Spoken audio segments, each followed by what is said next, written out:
Oke, hari ini gua mau bahas satu realita yang mungkin bakal ngubah cara pandang lu soal kerja keras. Kita semua dibesarkan dengan narasi kalau lu mau kaya, lu harus rajin. Lu harus bangun paling pagi, pulang paling malam, dan jangan pernah berhenti bergerak. Tapi pertanyaannya, kenapa banyak orang yang udah ngelakuin itu selama puluhan tahun, tapi hidupnya tetap di situ-situ aja? Kenapa ada orang yang kerjanya kayak gak ada istirahatnya, tapi tabungannya gak pernah bertambah signifikan? Di sisi lain, lu pasti pernah lihat orang yang kayaknya santai, punya banyak waktu luang buat keluarga atau hobi, tapi asetnya terus tumbuh. Apakah ini soal keberuntungan? Tentunya bukan. Ini soal pemahaman tentang bagaimana ekonomi bekerja.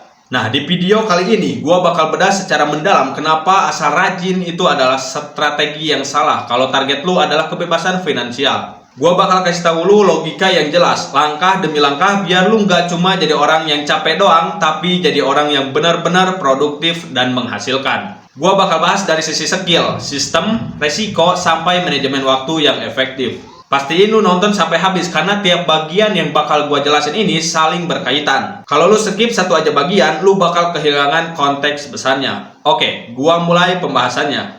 Poin pertama yang krusial banget, yaitu pasar tidak membayar usaha, pasar membayar solusi atas masalah. Banyak orang terjebak mikir kalau mereka kerja keras 12 jam, mereka layak dapat bayaran gede. Padahal pasar itu sifatnya objektif. Pasar cuma peduli apa masalah yang lu selesain dan seberapa sulit orang lain bisa gantiin lu. Gua kasih contoh ya. Bayangin ada seorang buruh angkut yang sangat rajin. Dia bisa angkut beban 50 kilo sekali jalan. Dia kerja dari subuh sampai tengah malam tanpa ngeluh. Tenaga yang dia keluarin luar biasa besarnya kan? Secara fisik dia jauh lebih rajin dari seorang programmer atau seorang manajer keuangan. Tapi kenapa bayarannya beda jauh? Karena skill angkut beban itu sifatnya umum. Hampir semua orang sehat bisa ngelakuin itu. Artinya, tingkat kelangkaannya rendah. Kalau si buruh ini minta naik gaji atau mutusin buat berhenti, pemberi kerja gampang banget cari gantinya di pinggir jalan. Itulah kenapa gajinya bakal selalu mepet sama standar minimal.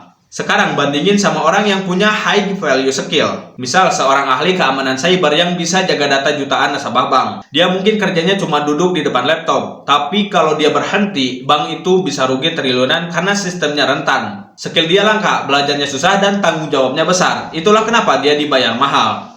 Nah, pertanyaannya buat lu yang nonton, apakah lu rajin di bidang yang semua orang bisa lakuin? Kalau iya, seberapa keras pun lu kerja, pendapat lu bakal ada batasnya. Lo harus mulai investasi waktu lo buat belajar skill yang punya nilai ekonomi tinggi. Jangan cuma rajin ngelakuin hal yang gampang, tapi rajinlah mempelajari hal yang sulit. Disitulah letak duitnya. Poin kedua adalah tentang leverage atau daya ungkit. Ini adalah rahasia terbesar kenapa orang kaya bisa terus bertambah kaya meskipun mereka nggak kelihatan sibuk. Kebanyakan orang rajin itu bergerak secara linear. Rumusnya adalah waktu sama dengan uang. Kalau lu mau dapat uang 2 kali lipat, lu harus kerja 2 kali lebih lama. Masalahnya waktu kita itu terbatas kan? Cuma ada 24 jam sehari. Lu nggak mungkin kerja 48 jam sehari. Jadi, pendapatan lu otomatis punya plafon atau langit-langit yang nggak bisa ditembus. Orang kaya nggak main di sistem linear, mereka pakai daya ungkit. Ada berapa jenis daya ungkit yang harus lu pahami? Yang pertama, leverage modal. Lu punya duit itu lu putar di instrumen investasi atau bisnis yang bisa menghasilkan keuntungan tanpa lu harus ada di sana secara fisik. Jadi selagi lu tidur, aset lu kerja buat lu. Kedua, yaitu leverage manusia. Ini yang dilakukan para pemilik bisnis. Mereka merekrut orang-orang pintar buat jalanin sistem yang udah mereka buat. Si pemilik bisnis ini mungkin cuma kerja 4 jam sehari buat ambil keputusan strategis, tapi dia dapat hasil dari kerja ribuan jam karyawannya. Ketiga, yaitu leverage teknologi. Ini yang paling relevan di zaman sekarang. Lu bisa bikin software, lu bisa bikin sistem otomatisasi, atau lu bisa pakai AI buat ngerjain tugas yang harusnya dikerjain 10 orang. Teknologi itu kerja 24 jam tanpa capek, tanpa minta naik gaji.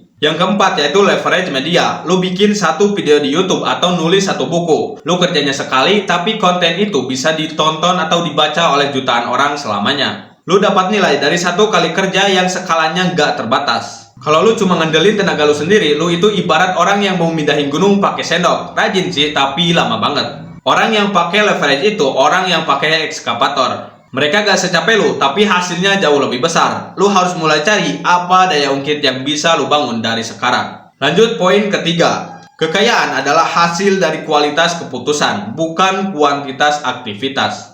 Lu tahu gak kenapa banyak orang rajin tetap miskin? Karena mereka takut ambil risiko. Mereka lebih milih aman dengan gaji yang pasti tiap bulan meskipun jumlahnya pas-pasan daripada mencoba sesuatu yang punya potensi besar tapi ada kemungkinan gagal. Padahal dalam ekonomi ada hukum yang namanya high risk high return. Orang-orang yang ada di posisi puncak itu adalah orang-orang yang berani naruh sesuatu di garis depan. Mereka berani ambil tanggung jawab kalau ada yang salah. Gua kasih lu analogi ya. Bayangin lu lagi ada di kapal besar. Di kapal itu ada ribuan anak buah kapal yang rajin banget bersih-bersih. Mereka rajin masak dan rajin jaga mesin. Mereka semuanya rajin banget. Tapi ada satu kapten di anjungan. Si kapten ini mungkin cuma berdiri sambil lihat peta doang. Dia nggak keringetan kayak orang-orang di ruang mesin. Tapi kalau kapal itu nabrak karang, siapa yang paling bertanggung jawab? Udah pasti si kapten. Nah, kalau kapal itu sampai di tujuan dengan selamat dan bawa barang berharga, siapa yang dapat bagian paling besar? Ya pasti si kapten juga. Kenapa? Karena dia yang ambil keputusan strategis. Dia yang ambil risiko arah kapal. Banyak orang rajin cuma mau jadi anak buah kapal. Mereka mau disuruh-suruh, mereka mau tugas yang jelas, dan mereka gak mau mikir risiko. Itulah kenapa bayaran mereka kecil.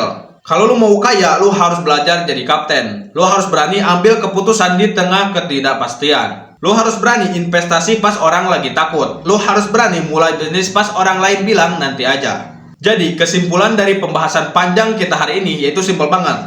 Jangan cuma jadi orang rajin. Dunia ini penuh sama orang rajin yang hidupnya susah banget. Jadilah orang yang strategis. Evaluasi lagi hidup lu sekarang. Skill apa yang lagi lu asah? Apakah skill itu bakal mahal 5 tahun lagi? Terus apa daya ungkit yang lagi lu bangun? Apakah lu masih jual waktu lu secara linear atau lu udah mulai bangun sistem? Dan terakhir, seberapa berani lu ambil keputusan yang bisa mengubah hidup lu? Berhenti bangga cuma karena lu capek. Capek itu bukan indikator kesuksesan. Hasillah yang jadi indikator kesuksesan. Mulai hari ini geser fokus lu. Pakai otak lu buat cari celah. Pakai sistem buat lipat gandakan tenaga lu. Dan punya keberanian buat ambil langkah yang berbeda dari orang kebanyakan. Ingat ya, waktu lu itu terbatas. Jangan habiskan waktu lu cuma buat jadi roda di mesin orang lain. Bangun mesin lu sendiri. Mungkin segitu dulu aja pembahasan gua hari ini. Semoga video ini bisa jadi bahan renungan buat lu semua yang ngerasa udah kerja keras tapi belum dapat hasil yang maksimal. Kita ketemu lagi di video berikutnya dengan pembahasan yang lebih dalam.